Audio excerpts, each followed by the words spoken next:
हामीले बीचमा बसेर के भन्यौं भन्दा विश्वविद्यालयले खास गरी हस्तक्षेपलाई अन्त्य गर्ने आफ्नो पोलिसी कसरी बनाउँछ त भन्दा उहाँले के भन्नुभएको छ भन्दा हामीले अहिलेसम्म काम गर्ने सन्दर्भमा विश्वविद्यालयले आफ्नो पाठ्यक्रम परीक्षा र समयमा सबै कुरा दिन सक्दाखेरि हामी सक्षम हुन्छौं भन्ने उहाँको धारणा छ। तर यस्तो भनिरहँदा पनि अहिले पनि हामी के देख्छौं भन्दा अब तपाईले मलाई यो प्रश्न किन गरिरहनु भएको छ भन्दा मैले केही दिन अगाडि केही महिना अगाडि एउटा स्ट्याटस नै लेखेँ, विश्वविद्यालयमा असुरक्षा छ भनेर लेखेँ। कतिलाई लाग्यो मन्त्री भएर लेख्ने भन्ने पनि लाग्यो, तर त्यो मैले किन लेखेँ भने विश्वविद्यालय सार्वजनिक क्षेत्र हो जहाँ पुलिस जानका लागि सार्वजनिक अपिल गर्नुपर्छ भनेर लेखेँ। त्यो सायद हामीले विश्वविद्यालयमा पुलिस माग्नका लागि सार्वजनिक मन्त्रीले अपिल गर्नुपर्छ भने त्यो असुरक्षित छ भन्ने पनि हामीलाई लाग्ला, त्यहाँ राजनीतिक हस्तक्षेप बढी छ भन्ने पनि हामीले ठानेर त्यो सोधिरहेछौँ। यसमा मैले के मात्रै भन्न चाहन्छु भन्दा पहिलो कुरा त राजनीतिक हस्तक्षेपलाई अन्त्य गर्नका लागि मैले भन्न खोजेको के हो भन्दा राजनीतिक हस्तक्षेप भन्दा पनि विश्वविद्यालय केही व्यक्तिहरूबाट असुरक्षित छ। त्यो दल अथवा त्यो चाहिँ त्यहाँको स्वतन्त्र विद्यार्थी युनियन अथवा त्यहाँ भएका विद्यार्थी युनियनहरू भन्दा पनि अझ पर एउटा समूह छ जुन त्यहाँ निरन्तर बस्छ र विश्वविद्यालयलाई धम्क्याउने, विश्वविद्यालयभित्र काम गर्ने प्राध्यापकहरूलाई धम्क्याउने त्यो अवस्था छ। यसलाई अन्त्य गर्नको लागि त्यहाँ चाहिँ सरकारले हस्तक्षेप नै गर्नुपर्छ। जब त्यस्तो स्थिति आउँछ त्यहाँ हस्तक्षेप गर्नुपर्छ। तर त्यतिले मात्रै पुग्दैन, किनभने एउटा अभ्यास छ, हामीसँग लामो अभ्यास छ। त्यो अभ्यासलाई अन्त्य गर्ने हो भने अहिले हामीले भर्खरै खास गरी कृषि वन विश्वविद्यालय, मध्यपश्चिम विश्वविद्यालय र संस्कृत विश्वविद्यालयमा लगातार तालाबन्दी भयो। त्यो लगातार तालाबन्दी भएका कारण अब त्यसलाई अन्त्य गर्नका लागि हामीले एउटा उच्च स्तरीय आयोग बनाउनुपर्छ भनेर मन्त्रालयले त्यो काम सुरु गरेको छ। त्यो आयोगको अध्ययन पछाडि विश्वविद्यालयमा भएको हस्तक्षेपलाई हामी कसरी रोक्न सक्छौं भन्ने बारेमा अनि हामी एउटा मापदण्ड बनाएर अगाडि बढ्छौं। त्यही अनुसार हामी विश्वविद्यालयलाई पनि निर्देश गर्छौं। यसमा अर्को चाहिँ मलाई के लाग्छ भन्दा शिक्षकलाई राजनीतिको कुरा तपाईले उठाउने बारम्बार गर्नुहुन्छ, मलाई सोध्नुहुन्छ। यसमा मैले के भन्न चाहन्छु भन्दा हरेक कुरा गरिरहँदाखेरि त्यसको एउटा संस्कृतिलाई पनि हेर्नु पर्यो, अभ्यासलाई पनि हेर्नु पर्यो, व्यवहारलाई पनि हेर्नु पर्यो र त्यसलाई नियमन कसरी गर्ने भन्ने कुरामा जानुपर्छ भन्ने लाग्छ। शिक्षकलाई राजनीतिमा लाग्ने कि नलाग्ने भन्ने कुराको निराकरण हामीसँग आज मदर एक्ट छैन। अरू सहायक कानुनहरू छन्। सहायक कानुनहरूले उनीहरूले गर्ने कतिपय कामहरूमा त्यसले चाहिँ हस्तक्षेप गर्न सक्छ। जस्तो मानौ निर्वाचनको बेला शिक्षकहरू हिजो आफ्नै चुनावमा भोट मागेर हिँड्नुहुन्थ्यो, आफ्ना उम्मेदवारहरू यो पार्टीको उम्मेदवारलाई भोट दिनुहोस् भनेर भाषण गर्नुहुन्थ्यो। आज चुनावमा त्यो गर्न सकिँदैन किनकि निर्वाचन ऐनले त्यसलाई निषेध गरेको छ। शिक्षकहरूले त्यो गर्नुहुन्न। तर आम रूपमा शिक्षक कस्तो हुने, शिक्षक भनेको के हो भन्ने कुरालाई परिभाषित गर्ने ऐन आज पनि हामीसँग छैन। त्यसैले मैले बारम्बार भनेको छु विद्यालय शिक्षा ऐन छिटो बनाउनु पर्छ। र तपाईलाई लाग्न सक्छ तपाई भन्ने मात्रै, तपाई त अहिले मन्त्री हो नि, कार्यान्वयन गर्ने ठाउँमा हुनुहुन्छ नि भन्ने लाग्न सक्छ। संसदको शिक्षा स्वास्थ्य तथा सूचना प्रविधिमा छलफलमा रहिरहेको कारण म अनुरोध गरिरहेको छु समितिलाई यसलाई छिटो बनाऊ भनेर मैले भनिरहेको छु। र उहाँले पनि तिहार पछाडि यसलाई निरन्तर छलफलमा लैजाने र दशैं अगाडि संशोधनकर्ताहरूसँग एक सरो छलफल गरिसकेको अवस्था छ।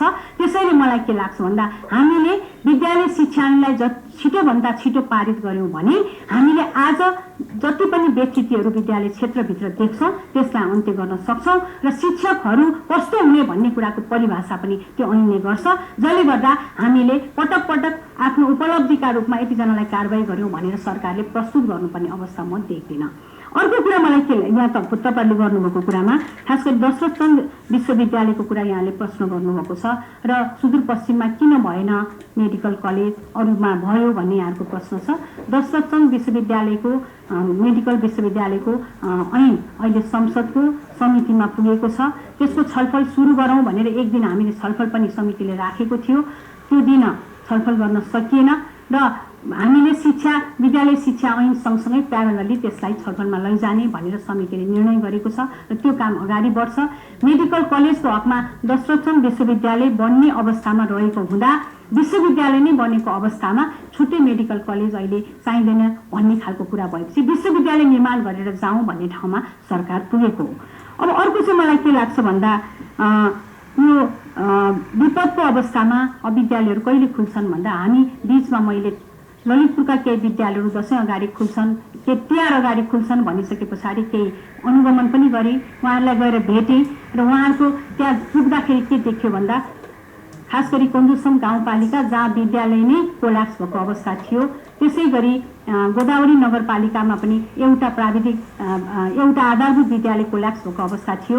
हामीले त्यो ठाउँमा हामी टिएलसी सुरु गर्नुपर्छ भन्दै स्थानीय पालिकालाई हामीले केही रकम पठाइसकेको र उहाँले काम सुरु गर्नुभएको अवस्था छ भने तिहार पछि विद्यालयहरू सञ्चालन गर्ने गरी हामी जानुपर्छ भन्ने लागेर हामीले प्रदेश र स्थानीय तहसँग छलफल गरेर यो कामलाई अगाडि बढाएका छौँ। तिहार पछि विद्यालयहरू राम्रोसँग सुरु गर्ने गरी सरकारले योजना बनाएको छ। अझै हामी तिहार अगाडि फेरि एउटा छलफल भर्चुअल रूपमा राख्छौँ र योजना बनाएर कहाँ कहाँ खुल्न सक्छ, कहाँ कहाँ सक्दैन, खुल्न सकेन भने त्यसमा शिक्षा मन्त्रालयले कहाँ पहल कदमी लिने भन्ने कुरामा हामी निर्णय गरेर जानेछौँ भन्ने कुरा म यहाँ भन्न चाहन्छु। अब अर्को एउटा कुरा के आयो भन्दा अगाडिको कुरालाई निरन्तर गर्ने कुरा मात्रै हो कि गुणस्तरीयता पनि दिने हो, एनकेएफको कुरा सरले भनिसक्नु भएको छ। मैले यसमा दुईटा कुरा भन्न चाहेँ। एउटा हामीले नेसनल क्वालिफिकेसन फ्रेमवर्कको कुरा जुन छलफलमा छ यसलाई छिटै अब टुङ्ग्याउनुपर्छ भन्ने कुरामा हामी पुगेका छौँ। अर्को चाहिँ अगाडिको कुरालाई निरन्तरता भनेको तपाईँ जे ऐन बनिसकेका छन्, नियम बनिसकेका छन्, कार्यविधि बनिसकेका छन् त्यो कुरालाई पछिल्लो सरकारले स्वत निरन्तरता दिनै पर्छ। मैले अगाडि पनि भनेको थिएँ एजेन्डाहरू फरक हुन सक्छ तर नीति नियम र कानुनको फलो गर्ने दायित्व अविच्छिन्न अधिकारको रूपमा रहन्छ, त्यसलाई हरेकले पालना गर्नुपर्छ भन्ने लागेर हामीले अगाडिका धेरै कुराहरूलाई पनि आजको हाम्रो उपलब्धिका रूपमा अवलम्बन गरेर अगाडि बढेका छौँ। अब विश्वविद्यालयको प्रक्षेपण के छ भन्ने सन्दर्भमा चाहिँ खास गरी अहिले पनि हामीले यो पिआरआईबाट आएको सुझाव, अनुदान आयोगबाट आएको सुझावलाई हेऱ्यौँ भने विश्वविद्यालय नयाँ चाहिँदैन भन्ने नै छ। तर त्यो भनिरहँदा पनि हामीले केही विश्वविद्यालयहरू जो हिजो नै पाइपलाइनमा थिए त्यसलाई चाहिँ हामीले अब संसदमा पठाउनुपर्छ भनेर खोप विश्वविद्यालयसम्म हामीले संसदमा पठाउनका लागि तयारी गरेका छौँ। त्यसपछि भने हामी सिङ्गल विश्वविद्यालय ऐनमा प्रवेश गर्दैनौँ। हामी उच्च शिक्षा ऐन, एकीकृत उच्च शिक्षा ऐनको निर्माणको प्रारम्भ भइसकेको हुनाले त्योतर्फ हामी प्रवेश गर्नेछौँ भन्ने कुरा पनि म यहाँको बिचमा राख्न चाहन्छु। अब सामुदायिक विद्यालयमा विद्यार्थी रुचि रहेछ भन्नुभएको छ, तर मलाई के लाग्छ भन्दा हिजो हामीले विस्तार गऱ्यौँ विद्यालयहरूलाई, आज फेरि एकीकृत हुने अवस्था छ। आज बजारमा विद्यालय चाहिने, तराईमा विद्यालय चाहिने तर पहाडी भेगमा बसाइसरेका कारण विद्यालय नचाहिने अवस्था बनिरहेको सन्दर्भमा हामीले विद्यालय कति चाहिन्छ, के गर्नुपर्छ भन्ने बारेमा हामीसँग भएको जुन सिस्टम छ त्यो सिस्टममा हेरेर अब विद्यालयहरूको निर्माण र मर्जको पोलिसीलाई अपनाउनुपर्छ। त्यसका लागि स्थानीय तहलाई हामीले भनिसकेका छौँ। अनिवार्य तथा निःशुल्क शिक्षा ऐनको कार्यान्वयनमा पनि कसरी मर्ज गर्ने भन्ने नीतिगत व्यवस्था भएको हुँदा त्यही ऐनको कार्यान्वयनको पक्षमा यसलाई राखेर अगाडि बढौँ भन्ने हिसाबले हामीले काम अगाडि बढाएका छौँ। अब केशर मलको कुरा चाहिँ सरज्यूले अलिकति राख्नुहुन्छ। कर्मचारी सरुवाको कुरामा मैले कार्यविधिका आधारमा कर्मचारी सरुवाको काम मन्त्रालयले यसपटक गर्यो। खासमा मैले भन्दा पनि त्यो चाहिँ ब्युरोक्रेटिक हिसाबले भएको हो, तर नीतिगत हिसाबले भन्दा कार्यविधि अनुसार अगाडि बढौँ, नीतिगत हिसाबले सरुवाको एउटा मापदण्ड बनाऊ जसले गर्दा कसैमाथि न्याय बढी हुने र कसैमाथि अन्याय हुने अवस्था नबनोस् भन्ने कुराका आधारमा यो सरुवा गरिएको छ। यसमा रिभ्यू गर्ने भन्दा पनि हामीले अहिले भएको सरुवालाई पालना गरौँ। त्यसमा हामीले बनाएका 4वटा मापदण्ड थिए, त्यो भनेको 2 वर्ष नपुगेकोलाई सरुवा नगर्ने, जो बढी बस्नु भएको छ त्यहाँबाट सरुवा सुरु गर्ने, महिला गर्भवती र अपाङ्गता भएकाहरूलाई रोज नदिने र जसको खास गरी स्वास्थ्य अवस्था असाध्यै एक खालको उहाँहरू औषधि उपचारमा हुनुहुन्छ, उहाँलाई स्वास्थ्य संस्था नजिक बस्नुपर्ने अवस्था हुन्छ, उहाँहरूलाई रोज नदिने भनेर हामीले केही मापदण्ड बनाएका थियौँ। त्यसका आधारमा नै हामीले सरुवा गरेको हो। त्यसमा खास गरी यो ब्युरोक्रेसीमा मन्त्रीले हात राखेको भन्दा पनि नीतिगत हिसाबले यसरी जाउँ भन्ने हिसाबले मैले निर्देशन दिएको। त्यो नीतिगत निर्देशन पनि कार्यविधिलाई फलो गरौँ भनेर हामीले कार्यविधि बनेको कार्यविधिलाई नै फलो गरेर अगाडि बढेका हौँ। यसमा रिभ्यू गर्ने भन्दा पनि यसलाई अझ हामीले कार्यान्वयन गरौँ भन्ने चाहिँ मेरो मनसाय रहेको छ।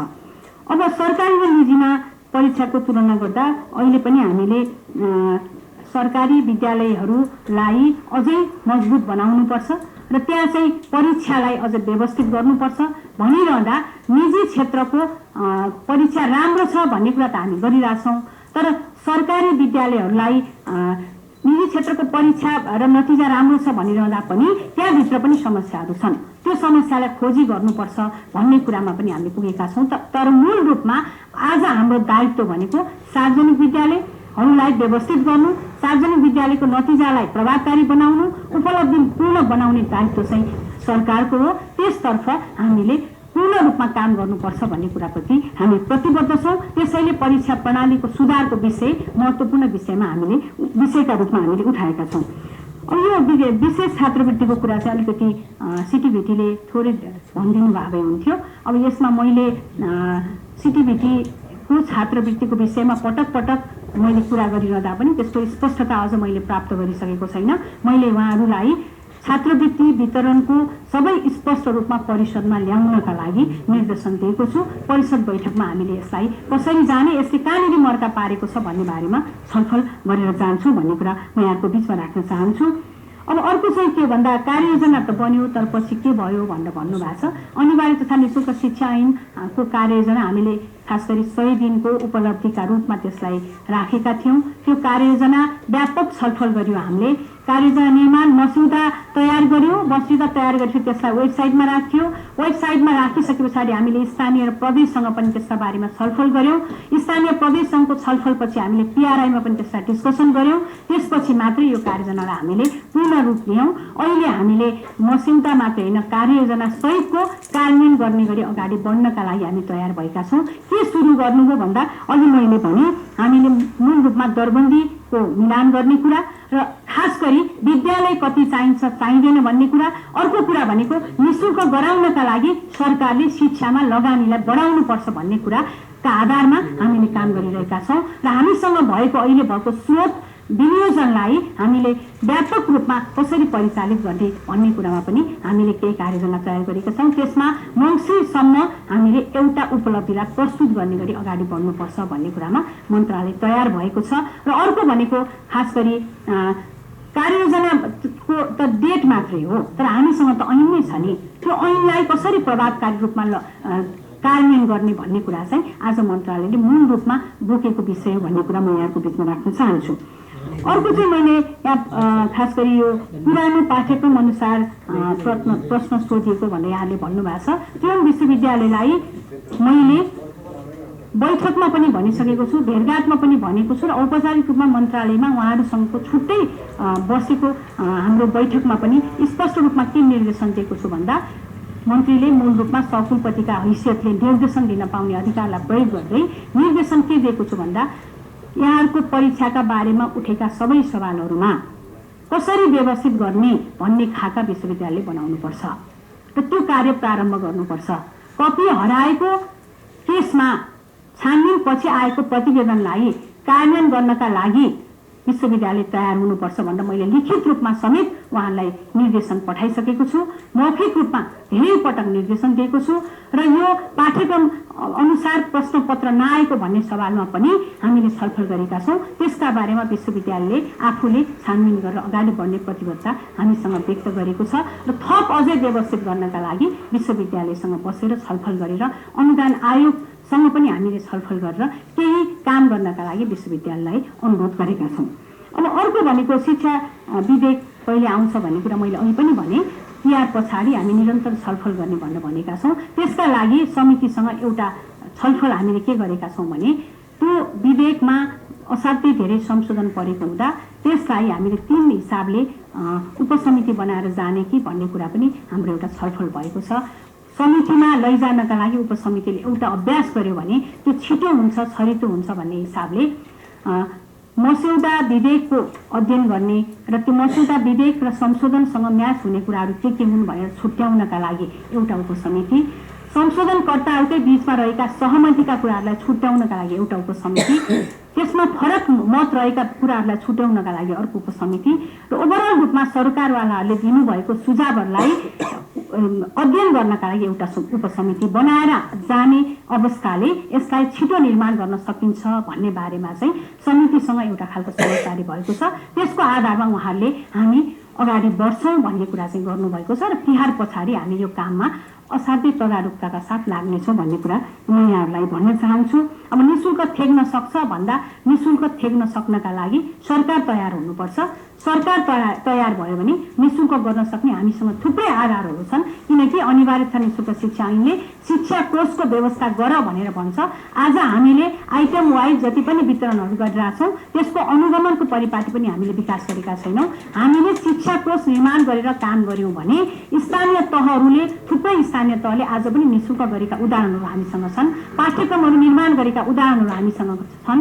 स्थानीय तहका बेस्ट प्र्याक्टिसहरूलाई अवलम्बन गरेर हामी गयौँ र सङ्घीय सरकार साँच्चीकै शिक्षामा लगानी गर्न तयार हुँदा हामी निःशुल्क गर्न सक्छौँ भन्ने कुराप्रति म आज पनि प्रतिबद्ध छु भन्ने कुरा यहाँहरूको बिचमा राख्दै यहाँहरू सबैलाई आभार व्यक्त गर्दै